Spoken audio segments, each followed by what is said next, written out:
Tá.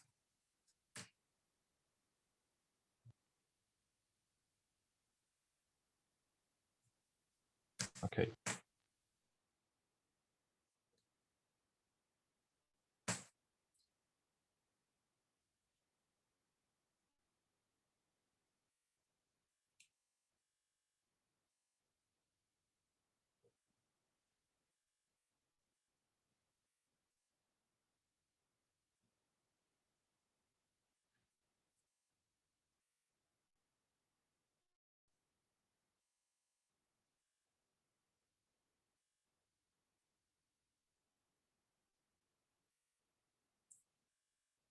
Bom dia a todos.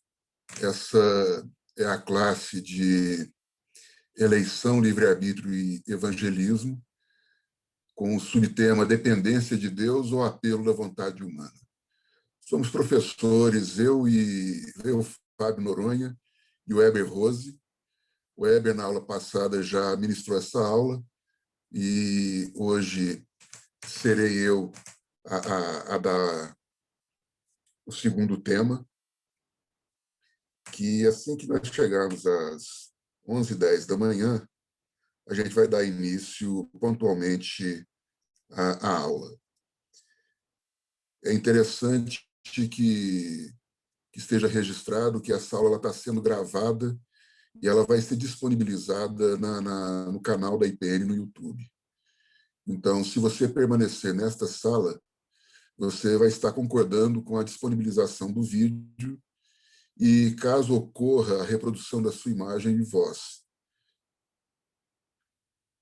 Então, isso aí precisa ficar registrado e assim que nós chegarmos às 11h10, nós daremos início, então, à nossa aula.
Bom, dando início à nossa aula de hoje, eu quero começar com uma oração.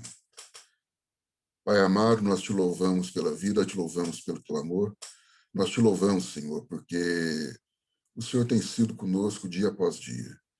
Pedimos que as tuas bênçãos sejam nas nossas vidas para esse tema que será desenvolvido aqui agora, Pai. Que ele sirva de bênção e de alento a Deus, a todos aqueles que poderão ouvir agora ou mais tarde, Senhor. Muito obrigado por tudo que o Senhor tem feito até aqui. Louvamos o teu nome no nome santo de Jesus. Amém. Bom, a aula hoje ela vai ser sobre a soberania de Deus e a responsabilidade humana. Essa aula ela vai ser subdividida em duas partes. A primeira parte eu vou estar falando sobre 4 perspectivas diferentes que são apresentadas como uma tentativa de se entender esse tema, essas duas doutrinas. E na aula seguinte, o Weber estará falando especificamente dessa compatibilidade entre essas duas doutrinas sob a visão calvinista.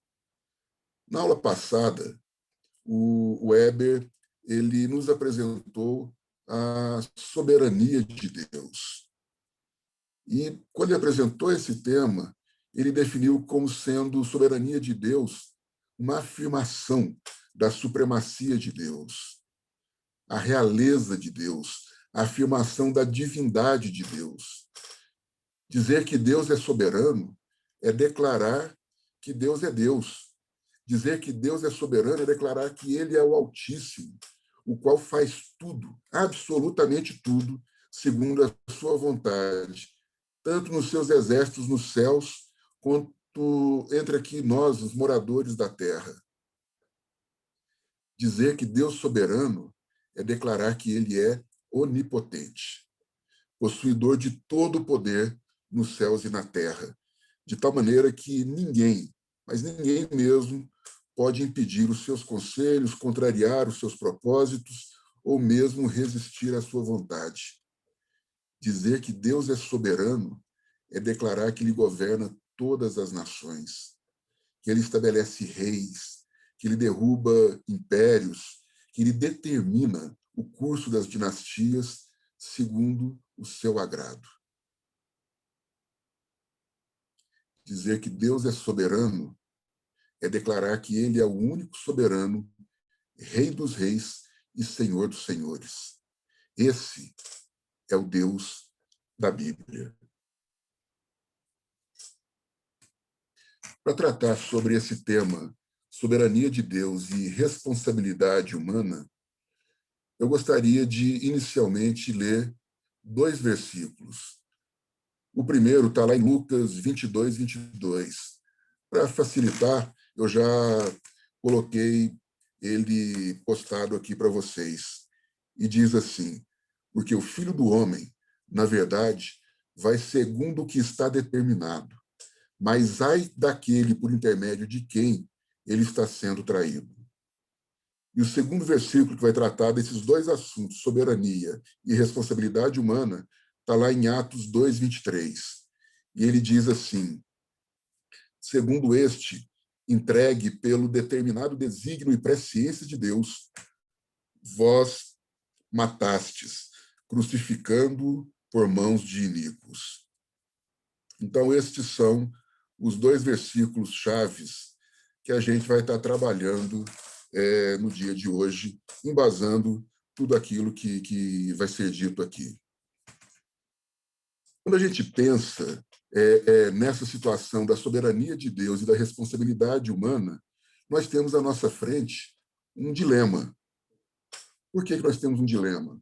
Porque, de um lado, nós cremos que Deus criou a todos nós moralmente responsáveis, com capacidade de tomar decisões morais importantes.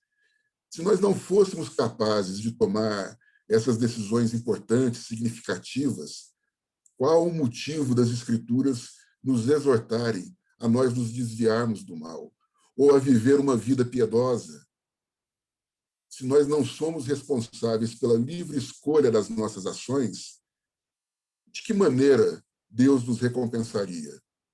Ou nos puniria por essas ações de maneira justa? Do outro lado, nós também cremos que Deus detém o controle soberano sobre tudo e sobre todos. Ele é o Senhor da história, é também o Senhor das nossas vidas. Nós vamos dormir todas as noites com a certeza de que tudo quanto acontece está no centro da vontade de Deus, pré-ordenado por Ele e é totalmente abrangente. Nós vamos dormir tendo a certeza que nada pode atrapalhar o plano de Deus, que tudo quanto acontece está de acordo com a sua vontade. E aí surgem algumas dúvidas, porque a gente está falando, de um lado, de uma doutrina que vai para a soberania de Deus, que tudo pode, tudo faz acontecer, e do outro lado, apontando para uma responsabilidade nossa. E começam a surgir esse dilema, essas dúvidas nas nossas mentes, e que elas são justas, porque realmente é um tema complexo. Será que essas 2 doutrinas cristãs, que são básicas, elas de fato expressam a verdade? Se somos realmente capazes de tomar decisões morais relevantes, então nós deveríamos ser competentes para agir contra a vontade de Deus. E se isso é verdade, como que nós podemos declarar que tudo o que acontece permanece no centro da vontade de Deus? Se os seres humanos, se nós somos livres, de que maneira que Deus é soberano? E, por outro lado, se Deus exerce controle absoluto sobre todas as coisas, sobre tudo que há, de que maneira as decisões humanas são decisões verdadeiras e não manipuladas? Em que sentido nós podemos ser responsabilizados por nossas ações, se Deus é responsável por tudo? Como podemos ser livres e, ao mesmo tempo, predestinados? Somos mesmo predestinados? Temos mesmo o livre-arbítrio? Essas são algumas questões que permeiam o nosso meio, que passam pela minha cabeça, tenho certeza que passa pela sua. Isso é complicado. E a intenção dessa aula e da próxima aula é deixar que a gente fique pronto para lidar com essa antinomia na revelação bíblica. Que a nossa mente, que é finita, que é decaída, tende a causar essa confusão toda. E aí você pode perguntar, mas Fábio, anti o quê? É a antinomia. E a definição pelo dicionário de antinomia é uma contradição entre duas proposições apresentadas com lógica, coerência e rigor, mas que chegam a conclusões opostas. Teologicamente falando, a definição poderia ou deveria começar com uma palavrinha logo no início. Teologicamente, seria uma contradição aparente entre duas proposições apresentadas com lógica, com coerência e com rigor, mas que chegam a conclusões opostas. É que quando a gente vai falar disso teoricamente, a gente vai falar não de uma contradição real, mas de uma coisa que aparentemente é daquele jeito. Na verdade, trata-se de uma aparente incompatibilidade entre duas verdades evidentes. Uma antinomia, ela vai existir quando dois princípios são postos lado a lado e, aparentemente, eles são irreconciliáveis, ainda que ambos sejam inegáveis. Há razões, assim, para a gente crer que tanto numa como noutra, tanto uma como outra existe, mas aparentemente eles são irreconciliáveis, eles não se misturam. Ambas estão sob bases sólidas e bases claras, mas é um mistério como é que elas podem ser conciliadas uma com a outra. Quando a gente pensa de uma forma isolada, é possível, até com certa tranquilidade, reconhecer a verdade quando analisamos isoladamente a soberania de Deus e isoladamente a responsabilidade humana. Mas como é difícil ver como essas duas podem ser verdadeiras ao mesmo tempo. E o objetivo dessa aula de hoje é isso, que você, ao final da aula, tenha condições de saber quais são algumas visões para relacionar a soberania de Deus e a responsabilidade humana. Que você seja um crente com convicções sólidas sobre este tema complexo e que você possa agir de forma a glorificar a Deus pelo que Ele é e pelo que Ele faz, em todas as circunstâncias. Você pode observar aqui nesse slide preservar as verdades bíblicas, soberania e responsabilidade humana. Você vê que numa linha a soberania está em caixa alta, em letra maiúscula, e na outra está a responsabilidade. Por que isso? Porque é muito importante nós preservarmos o equilíbrio da verdade de Deus quando se fala de temas de doutrinas tão fundamentais, tão importantes. Nós estamos nos referindo à soberania de Deus, nós estamos nos referindo à nossa responsabilidade. E uma série de erros tem se repetido ao longo da existência, quando se tenta negligenciar qualquer um desses ensinos que são abundantemente apresentados na palavra de Deus.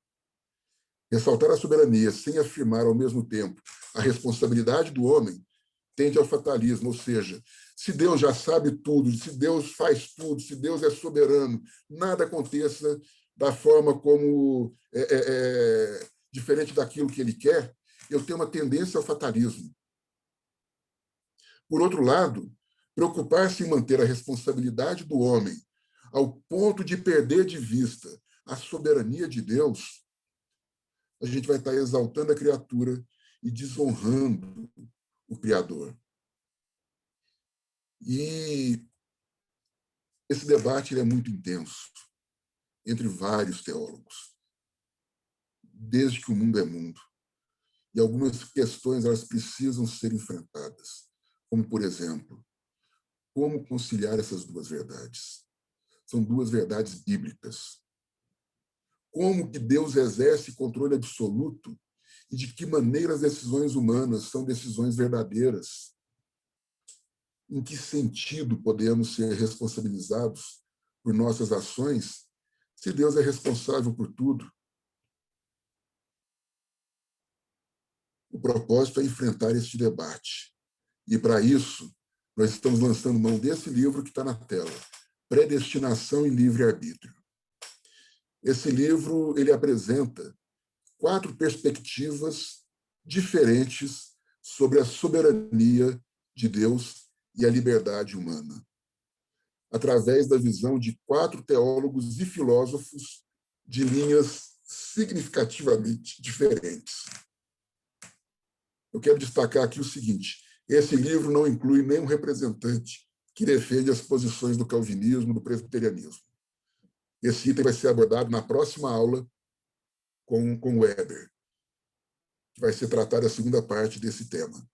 As ideias apresentadas nesse livro, elas são tentativas por parte destes 4 teólogos e filósofos de demonstrar que a soberania divina e o livre-arbítrio humano são logicamente compatíveis. E aí ele vai apresentar aqui essas 4 perspectivas. A primeira, defendida por John Feinberg, Deus decreta todas as coisas. A segunda vai ser defendida por Norman Geisler, Deus sabe todas as coisas. A terceira, ele vai tratar sobre soberania de Deus e responsabilidade humana sob a perspectiva de que Deus limita o seu poder. E, por fim, Clark Pinnock, ele vai tratar essa perspectiva da soberania de Deus e da responsabilidade humana, pensando que Deus limita o seu conhecimento. Só para a gente entender mais ou menos quem são esses 4, John Samuel Feinberg, ele é um americano, teólogo, autor e professor de teologia bíblica e sistemática no seminário americano, presidente desse mesmo seminário, do Departamento de Teologia Bíblica e Sistemática da Trinity Evangelical Divinity School, que fica lá em Illinois. Norman Geisler, já falecido, ele faleceu em 2019, ele foi um filósofo e teólogo e apologista cristão. Ele foi o cofundador do Seminário Evangélico do Sul, na Carolina do Norte, dos Estados Unidos. Ele foi professor universitário por mais de 50 anos. Ele é autor, coautor e editor de mais de 60 livros e de centenas de artigos. Ele é considerado como um dos principais apologistas protestantes da atualidade. Geisler também é conhecido porque ele faz uma abordagem filosófica da teologia. É um conservador, teologicamente falando. Ele se declara um calvinista moderado mas alguns o veem mais como um arminiano. E ele dedicou muito da sua vida e muito do seu esforço na causa da inerrância bíblica. Temos Clark Pinnock. Clark Pinnock é do Canadá, também falecido em agosto de 2010. Ele foi um teólogo cristão, apologista e autor. Atuou como professor emérito de teologia sistemática no McMaster Divinity College. E, por fim, nós temos Bruce Reichenbach, que também é um professor de filosofia na Augsburg College, em Minneapolis, doutor na Northwestern University, e trabalhou como professor visitante no Seminário Teológico de Morija, na África, e no Juniata College. Ele é autor de livros e artigos periódicos. Isso aqui é só passando para poder mostrar quem são os autores que estarão sendo estudados aqui. Temos, portanto, aqui, iniciando, nessa perspectiva de soberania de Deus e liberdade humana, o primeiro, John Feinberg, onde ele defende que Deus decreta todas as coisas. Ele define a sua defesa de conciliar essas duas doutrinas, do controle divino com a liberdade humana, como uma forma moderadamente calvinista. Ele afirma que, de um ponto de vista teológico, os arminianos geralmente aderem a alguma forma de indeterminismo filosófico, enquanto os calvinistas, em geral, são deterministas. Determinismo, o que exatamente isso quer dizer? A gente não vai entrar nesse tema e abrangê-lo no detalhe, porque precisaríamos de algumas aulas para isso. Mas algumas noções básicas são necessárias para que nós possamos entender exatamente o que John Feinberg está dizendo. O indeterminismo, ou a liberdade contracausal, como também é chamado, insiste que as ações das pessoas são ações de pessoas livres, desde que elas não sejam determinadas por uma causa. Então, se uma pessoa escolhe uma causa, ela poderia, em determinado momento, escolher de uma forma diferente. A maioria dos indeterministas, não aceita muito essa proposição, não. Eles creem que há algumas causas que influenciam a vontade antes de tornar-se uma decisão, e que uma variedade de influências causais pode inclinar a vontade humana ou para a direita ou para a esquerda, numa direção ou noutra, no momento da tomada de decisão.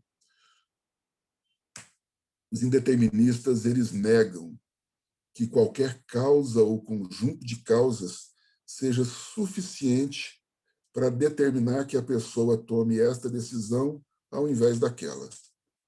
No ponto em que se tomará a decisão, as várias influências elas vão entrar num conflito ali e num estado de paralisação, porque umas empurram numa direção, as outras em outra, e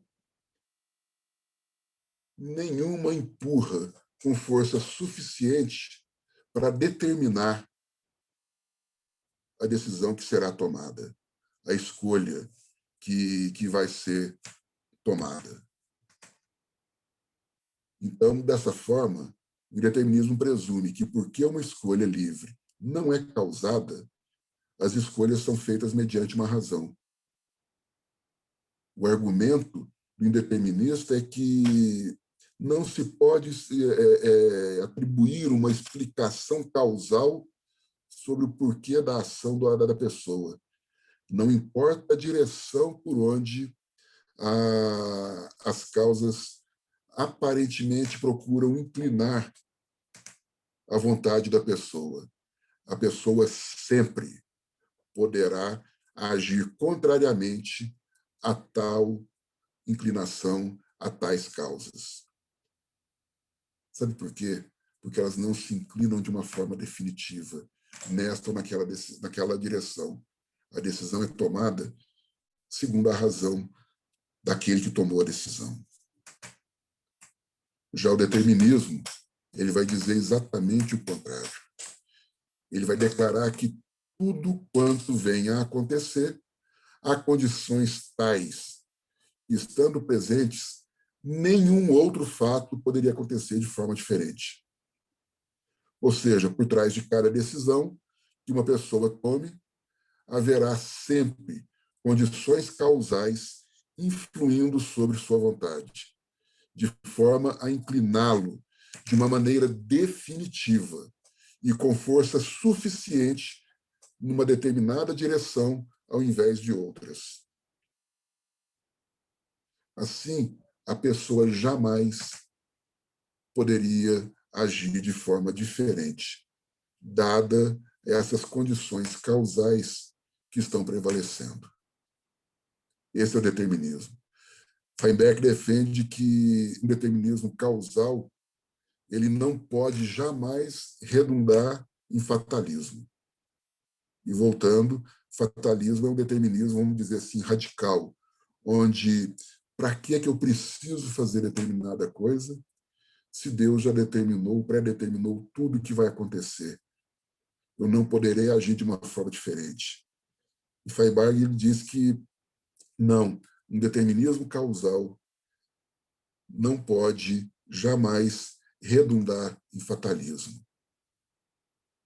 Ele não acredita que tudo acontece por uma necessidade absoluta. Na verdade, ele não acredita que não haveria outra forma de acontecer. É isso que ele está defendendo. Ele acredita que desde que certas decisões tenham sido tomadas, sejam elas tomadas por Deus ou por quem quer que seja, algumas coisas se seguirão como consequência daquela decisão anterior. A isso ele chama de necessidade consequente. Visto tudo isso, não é simples, é complicado, é exaustivo, o caminho defendido por Feinberg para conciliar a liberdade e determinismo envolve a definição do que ele entende por livre-arbítrio. Ele crê que há um lugar para um conceito genuíno de ação livre da humanidade, embora tal ação ela seja causalmente determinada. Então, é livre, mas ela é causalmente determinada. E, para isso, ele define dois tipos de causas que influenciam e determinam as nossas ações. Por um lado, ele diz que há causas constrangedoras. O que são essas causas constrangedoras? São causas que forçam a pessoa a agir de modo contrário à sua vontade. E, do outro lado, ele fala que há causas não constrangedoras. E o que são causas não constrangedoras? São situações que são suficientes para promover uma ação, mas elas não forçam a pessoa a agir contra a sua vontade ou contra os seus desejos. A este determinismo causal não constrangedor, ele passou a chamar ou a ser conhecido como determinismo suave ou compatibilismo. O que é isso? É uma ação genuinamente livre que é vista como compatível com condições suficientes, não constrangedoras, mas que inclinam a vontade decisivamente de uma forma ou de outra. Ele entende que a noção de liberdade ela parece ser razoável se a pessoa é causalmente determinada para agir da maneira que agiria por si mesma. Não está mudando a pessoa, não está constrangendo a pessoa. Ela está agindo como ela realmente agiria. Deus pode decretar todas as coisas e, ao mesmo tempo, nós estaremos agindo livremente de acordo com o sentido compatibilista de liberdade. Esse foi o entendimento de John Feinberg a respeito da forma de se compatibilizar a soberania de Deus com o livre-arbítrio. Já Norman Geisler, ele vai usar a definição, o ponto de vista dele de que Deus é soberano de forma absoluta e o ser humano é livre. Ele vai mostrar que a soberania de Deus e o livre-arbítrio, a liberdade ou a responsabilidade humana, ele vai mostrar como é que Deus faz isso. E Deus sabe de todas as coisas.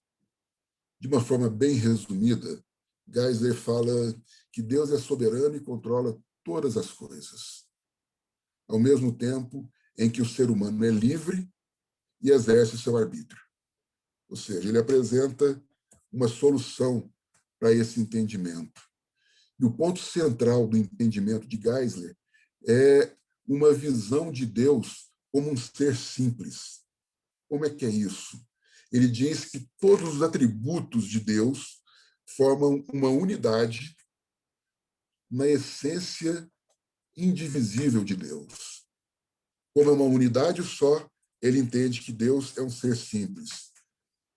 E sendo um ser simples, ele vem para um dos atributos. Ele diz que Deus é um ser eterno, para quem não existe nenhum tipo de prioridade cronológica.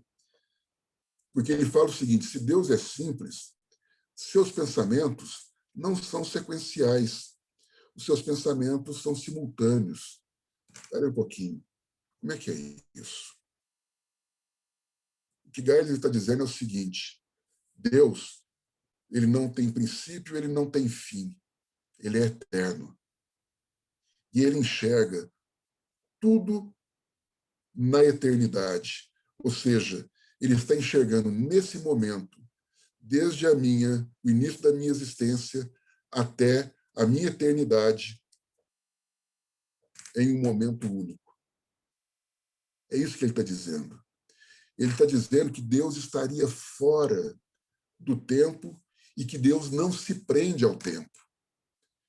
E aquilo que temos, aquilo que somos, aquilo que decidiremos no futuro, está presente diante de Deus em seu eterno agora. Ou seja, Deus está enxergando tudo a respeito de tudo, de todos, num eterno agora. Ele vê como se tudo tivesse acontecendo simultaneamente. E Geisler diz que nessa visão de Deus como sendo um ser simples, eterno e não vinculado a uma prioridade cronológica, ele diz o seguinte, que nada neste universo, nunca, nem por um segundo sequer, sai da soberana vontade de Deus. Deus determina tudo, até mesmo as nossas decisões livres. E os seus propósitos últimos não podem ser frustrados. Daí vai trazer uma consequência, que tanto a presciência quanto a predeterminação são uma unidade. Ou seja, aquilo que foi predeterminado e aquilo que é de conhecimento prévio estão andando juntos. E se dessa forma acontecer, como Geisler está propondo, seja o que for que Deus sabe, ele o determina.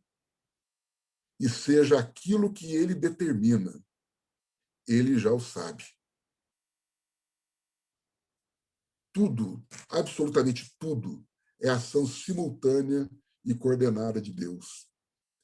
Ele afirma que nós não deveríamos falar de Deus como alguém que determina sabendo, ou deveríamos falar de Deus como alguém que determina sabendo e sabe determinando.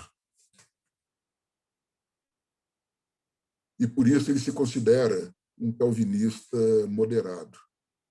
Ele apresenta duas outras perspectivas teológicas que ele chama de arminianos e de calvinistas extremados. Quem são os calvinistas extremados? Somos nós, presbiterianos. Ele nos entende, já que ele é moderado, nós somos extremados. A diferença que Geisler vê entre arminianos e a sua própria visão de calvinista moderado, ele diz que ela pode ser entendida, depreendida, sobre duas frases. Ele fala o seguinte, que para os arminianos, a predestinação de Deus baseia-se em sua presciência. E para os calvinistas, a predestinação de Deus está de acordo com a sua presciência.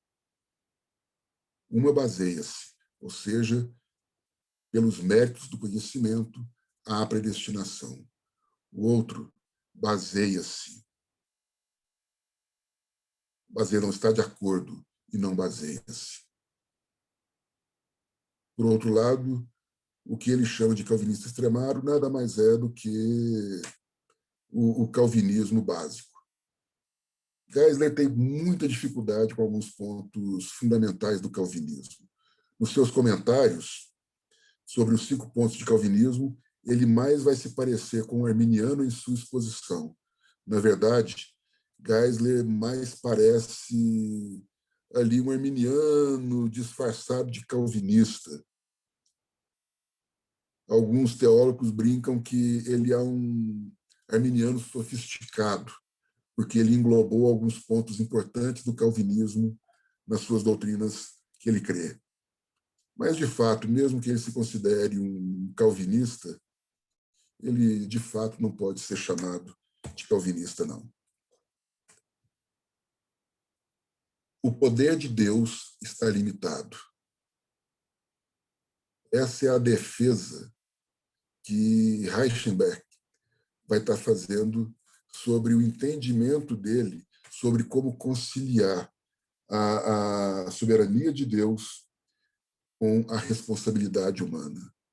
E ele vai expor esse tema sob 5 pontos para que ele possa justificar de uma forma gradativa aquilo que ele entende. O primeiro ponto importante que ele fala, que ele apresenta aqui, é o ponto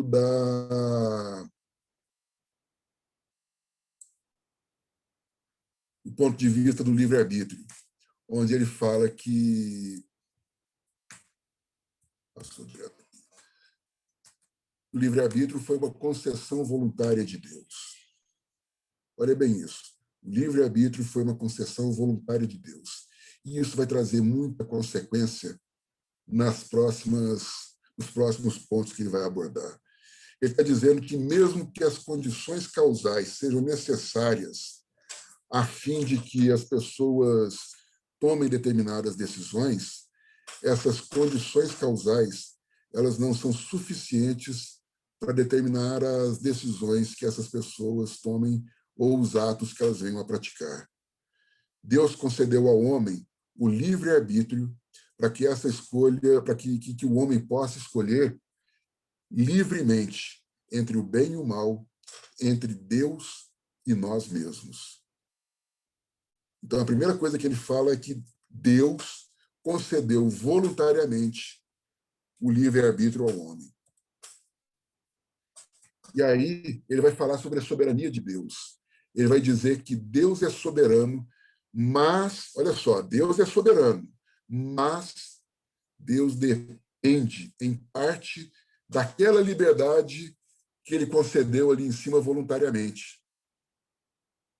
Ele vai dizer que Deus é soberano em autoridade e poder, mas a autoridade, a habilidade do soberano na determinação dos fatos vai depender, olha só, a habilidade do soberano na determinação dos fatos depende, em parte, da liberdade concedida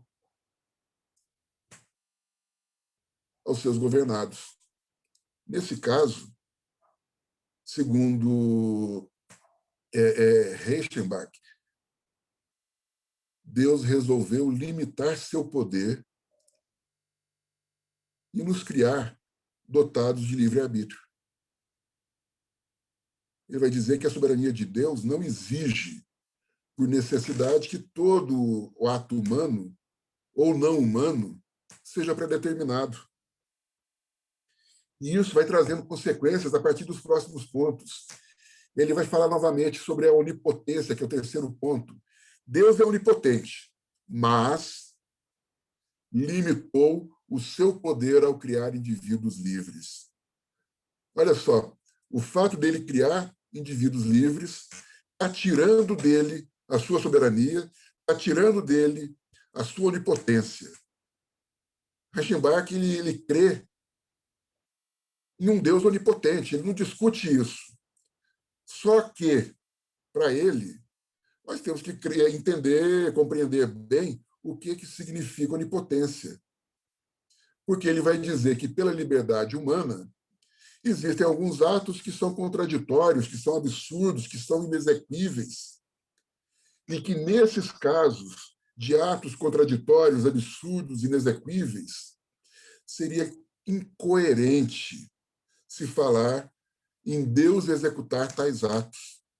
Na sua visão, Deus limita, ou Deus se limita ao criar indivíduos que são livres.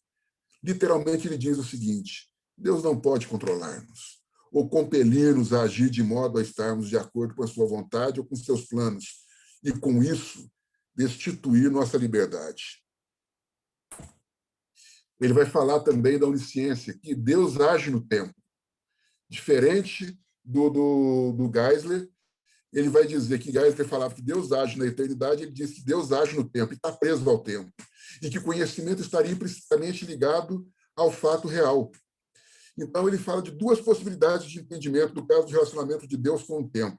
Ou Deus trata dos eventos, mas fora do tempo, transcendente do tempo ou independente do tempo, como Geisler acredita, ou Deus está dentro do tempo, experimentando a duração, a sequência temporal. Deus está preso no tempo. Ele defende que Deus está preso no tempo.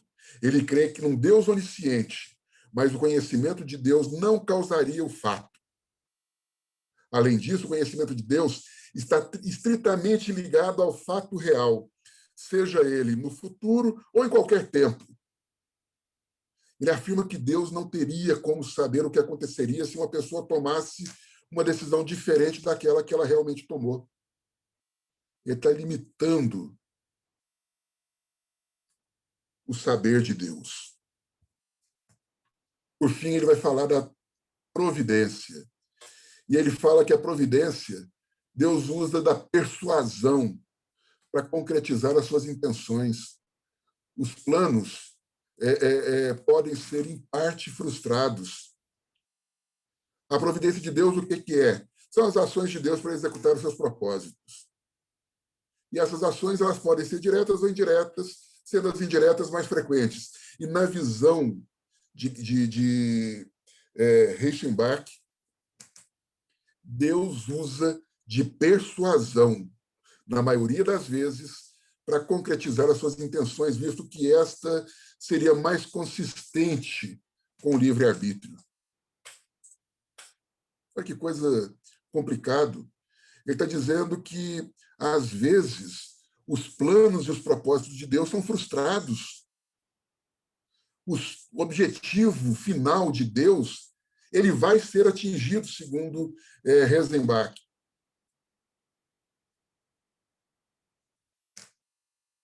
Mas pela sua providência. E na visão dele, para chegar nessa providência, Deus usa homens livres para atingir os seus propósitos. Em resumo, ele está dizendo que Deus é soberano em autoridade e poder. Entretanto, ele resolveu por si mesmo limitar o seu poder e criar os homens dotados de liberdade, de livre-arbítrio, para que nós pudéssemos escolher entre o bem e o mal e entre Deus e nós mesmos. Esta visão agora a gente vai passar na visão do Clark Pinnock. Clark Pinnock ele vai nos dizer, de uma visão, só um minutinho,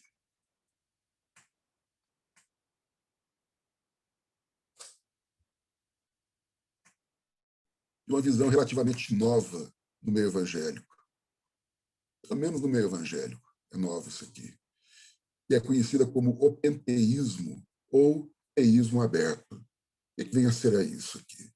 Eles defendem que o futuro está aberto. É isso que Clark Pinnock defende, que o futuro está aberto. O que isso significa? Significa que nem mesmo Deus, olha só isso, nem mesmo Deus teria conhecimento efetivo do futuro. Deus conheceria tudo aquilo que poderia ser conhecido, mas o futuro não está incluído. Nessa visão de Pinnock, Deus poderia conhecer o futuro a partir de deduções lógicas. Então, nós não temos um Deus que sabe todas as coisas. Deus limitou o seu conhecimento. E ele só pode conhecer o futuro por meio de deduções lógicas.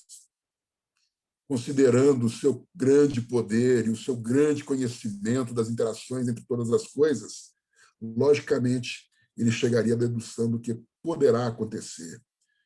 Nesse caso aqui, o conceito de soberania de Deus recebe uma interpretação muito particular, porque a soberania de Deus, nesse modelo, é o grande poder de Deus para aquilo que ele decidiu ser possível de fazer. Olha que coisa de maluco. Ser possível de fazer. O conhecimento do futuro estaria fora dessa possibilidade. Por quê? Porque Deus teria limitado o seu conhecimento. Como Deus pode cumprir a sua vontade num mundo em que seres finitos são livres para resistir-lhe? Ele diz que a resposta está na habilidade de Deus para antecipar, deduzir o que vai acontecer, antecipar os obstáculos colocados pelas criaturas. E então, ele resolveria cada desafio de maneira diferente e de maneira eficiente. Pelo que crê que Deus age no tempo e vê muita dificuldade no conceito de que Deus possa agir fora do tempo, como Geisler defende. Ou seja, Deus não pode ser atemporal. No entendimento de Pinnock, é necessário uma revisão do teísmo clássico ou convencional, onde Deus interage com o mundo não de forma totalmente independente. Apesar de Pinnock crer que Deus independe do mundo para existir, ou seja, ele independe do mundo para existir, mas ele não é independente do mundo em todos os sentidos. O que o mundo faz afeta Deus.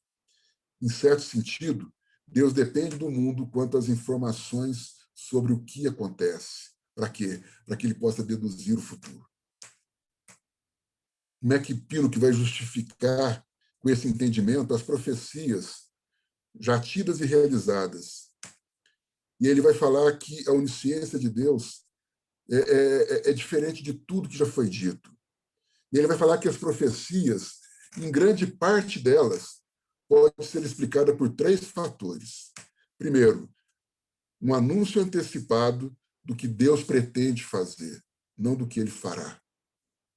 Que as profecias são condicionadas a quê? A tudo que está acontecendo, e Deus deduziu o que virá a acontecer. E, a partir daí, ele apresenta uma profecia. E que, em terceiro, as predições são baseadas no exaustivo conhecimento de Deus sobre o passado e o presente. Isso aqui é uma forma humana de tentar entender essa situação. Porque o arminianismo ele crê que Deus conhece todas as coisas em todos os tempos. E a eleição teria sido baseada nesse conhecimento, ao mérito aqui. No entanto, ele vai ter que enfrentar um grande problema. Se Deus conhece todas as coisas, elas já estariam todas definidas e não tem atitude humana que vai alterar aquilo que Deus já conhece. E esse tipo de pensamento caminha naturalmente para um fatalismo. E não é difícil concluir, a partir daí, que o livre-arbítrio não existe, dentro desse pensamento arminiano. O próprio Pinnock, tentando contradizer essa possibilidade de fatalismo, ele afirma: concordo com os calvinistas tradicionais em que a onisciência forte de Deus pressupõe uma predestinação forte. Na verdade, todos os artigos expostos da referência são tentativas de conciliar de forma lógica, de forma compreensível, a soberania e o livre-arbítrio. E para Pinnock, isto só pode ser feito se Deus não conhecer o futuro. Na próxima lição, o Weber vai estar tratando, vai estar estudando com mais detalhes esse pensamento calvinista reformado sobre esse tema da soberania de Deus e a responsabilidade humana. Concluindo, meus irmãos, eu queria dizer para vocês o seguinte: nós apresentamos aqui 4 perspectivas sobre a soberania de Deus e a responsabilidade humana coexistindo harmonicamente.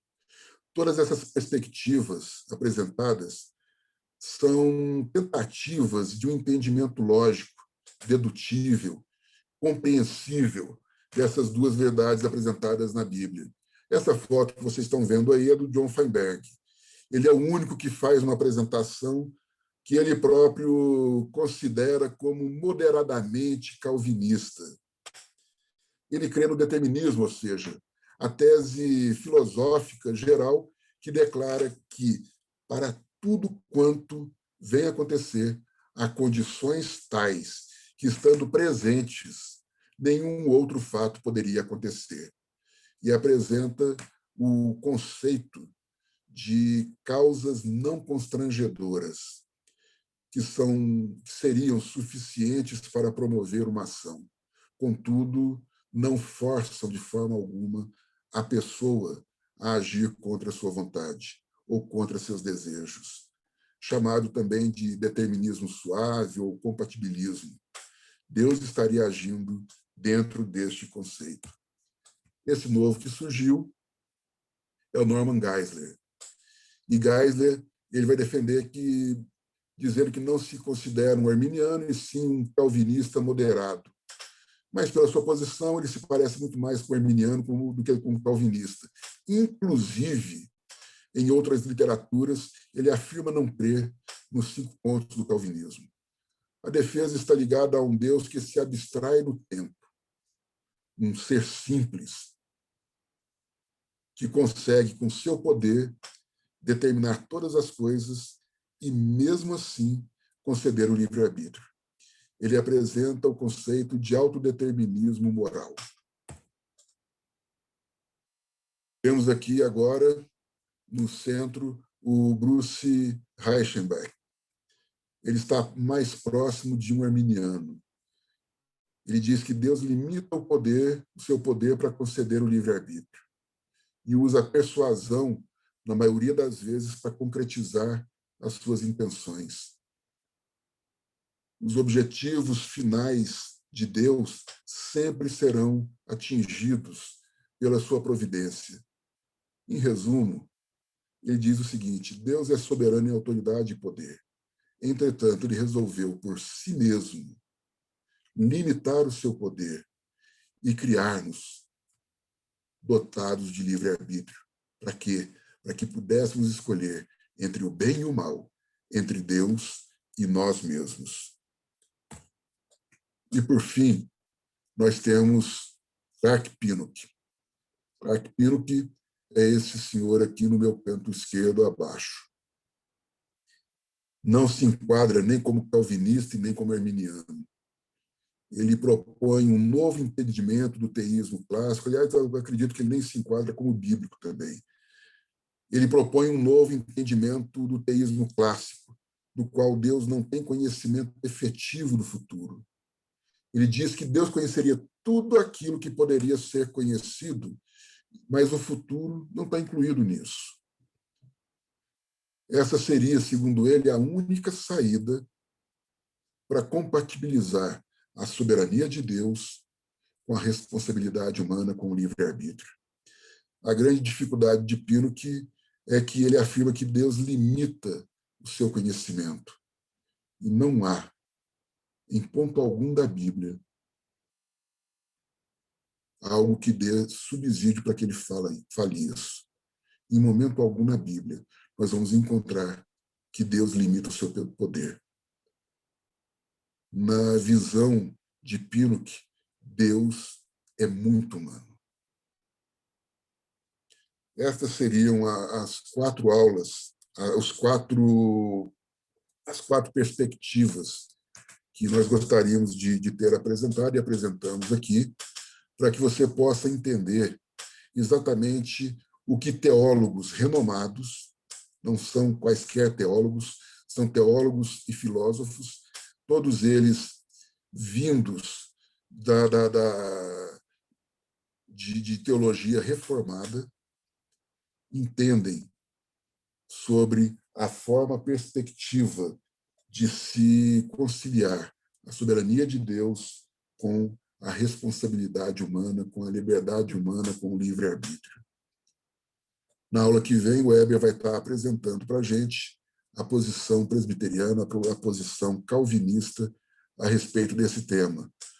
E quando ele fizer isso, vocês vão ter a possibilidade de comparar o que outros teólogos de outras vertentes pensam com aquilo que nós, presbiterianos, acreditamos e conseguimos subsídios bíblicos para estar apresentando dessa forma.